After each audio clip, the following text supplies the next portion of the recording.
Save for the wardrobe switch, from bikinis to boxy suits and back again, the spectacles were almost indistinguishable, a reality TV star choosing the right man or women from a motley group of 25 candidates. Monday night on ABC, we were served a nauseating turducken of reality pageantry. President Donald Trump's ostentatious announcement of Brett Kavanaugh as his latest Supreme Court nominee, bookended by an episode of Becca Kufrin's season on The Bachelorette, and then followed by an episode of The Proposal.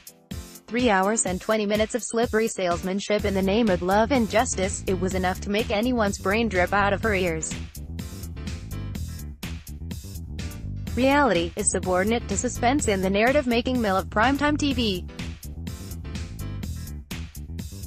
For example, it's a little acknowledged bit of common sense that most Bachelor stars see potential in only a handful of contestants at the beginning of the season. But to provide grist for the show, they must feign interest in the others, sending the cast-offs home one or two at a time. Trump's SCOTUS selection media campaign were ripped straight from the Bachelor playbook. He began with a list of 25 judges recommended by the Federalist Society. Unlike the casting company hired by The Bachelorette, the Society's Supreme Court pickers seem to view past evidence of retrogressive social views as a feature, not a bug. By June 29, just a couple of days after Justice Anthony Kennedy said he was retiring, Trump told the press that he'd narrowed his shortlist to a final 5 and scheduled the ultimate announcement for Monday, July 9. The day before the announcement, a source told NPR that the president was still undecided, describing the scene as insane. "I'm very close to making a decision. Let's say it's the 4 people," Trump told reporters on Sunday. "But they're excellent, everyone. You can't go wrong." One envisions the Bachelor, verklempt, standing on a sunny balcony overlooking the Mediterranean while informing us in voiceover that he still can't decide whom he'll propose to in an hour and a half. "I don't want to say goodbye to either of them," he sniffles. "They're both absolutely amazing women. Oh God, which one will he pick?" Only 3 more commercial breaks before the agony ends. Trump's public displays of indecision may have been more bogus than a Bachelor's. On Tuesday, NBC's Leanne Caldwell reported that Trump's administration had been in talks with Kennedy for months about his replacement, and that Kavanaugh was added to the Federalist Society's public list because the retiring justice recommended his former clerk. Picking a winner haphazardly from a shortlist is one thing, but scheming to get your final choice cast before the season even begins? That would be diabolical production. I know, we're horrified by the prospect of a strongly conservative Supreme Court too. In the most sober of presidencies, a Supreme Court nomination bears certain hallmarks of reality television.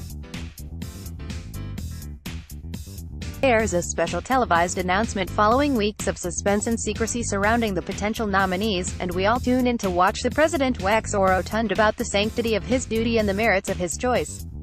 It's already a spectacle, a selling of the nominee to the American people and, more importantly, the Senate. Naturally, Trump latched onto this duty, zeroing in on missed opportunities for TV sizzle like a particularly hand-fisted producer. Where past presidents, like Barack Obama, avoided floating shortlists of candidates to the public, Trump seemed to revel in the public speculation about which judges would be X and which one would get the biggest prize in the game. Instead of letting officials confirm the pick with the press ahead of the announcement, he opted to leave viewers dangling until he appeared behind the podium. To goose the anticipation a bit more, Trump even threw in a couple of teaser-y Twitter promos, reminding followers that he has long heard that the most important decision the U.S. president can make is the selection of a Supreme Court justice, will be announced tonight at 9 p.m. Those tweets belong to the same genre, in content and format, as tweets from Bachelor producers promising that tonight's episode will be the most dramatic ever, and what's with past presidents announcing in some terrible morning time slot. Let's move it to prime time. And the show is real, keeping plot twists a secret can be challenging. Photos of the final Bachelor couple together might have leaked to Reality Steve months ago, just as Supreme Court watchers figured out that the pick was likely Kavanaugh when 2 other finalists were spotted in the Midwest not long before the live announcement in Washington. Still, Trump refused to break kayfabe and quietly admit the result ahead of time, as past administrations might have. At least on Monday night he resisted reveling in his producing prowess, as when he gloated, "So, was that a surprise? Was it?" after announcing Neil Gorsuch's nomination last year. The heavily promoted primetime special, the ever-shrinking pool of questionable contenders, the arbitrary but rather tight deadline, it's like a Bachelor season in quadruple time.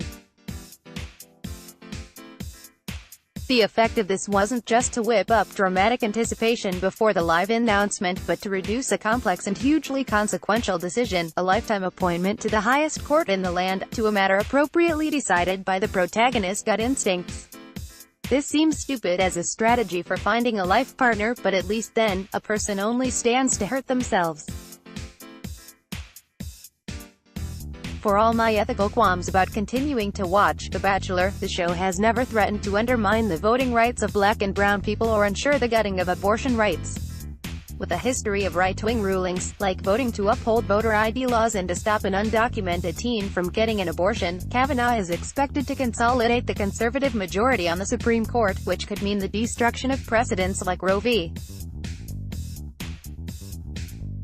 Wade. At this point, it's sheer cliché to note that Trump's announcement style mimics the ratings-hungry tactics of reality TV.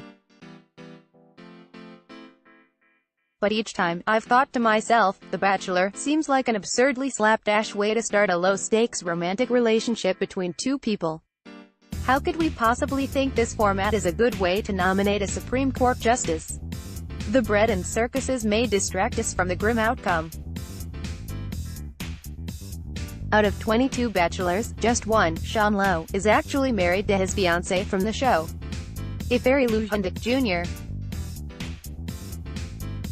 and Lauren Burnham make it down the aisle, that'll make two, for a dazzling 9% success rate. Yet no matter how pathetic the results, which are almost guaranteed by the shallow process, we keep tuning in for another season.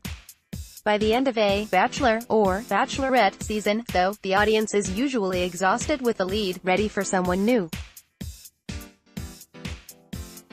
As Trump experienced with The Apprentice, we can tire of the same old guy offering the same old twists and turns, even if he tries to spice things up with cameos from old favorites and celebrities like our Maureen Scalia and Reagan-era Attorney General Ed Meese. Monday night's languid rerun of the Gorsuch nomination was hardly the greatest show on earth. When Trump's announcement cut into the 2-hour-long Bachelorette episode, Kufrin was narrowing the suitors to her final four. The Kavanaugh pick had already been spoiled. Aside from his guest stars, Trump mostly followed a standard script for introducing his choice. Were we entertained? Not really. This is good. We shouldn't be entertained by this. But as we've seen in reality TV, there's more than one way this could play out. Ratings could plummet and the show could get cancelled, or the show's producers could start desperately throwing out crazier and crazier gambits to keep us hooked. Even if ratings fall, the time to save ourselves from a solidly conservative Supreme Court, and a raft of decisions that will gut the rights of vulnerable people, has likely already passed by. We always learn too late how important it is to cast a really good lead. Download. Do you have information you want to share with HuffPost? Here's how.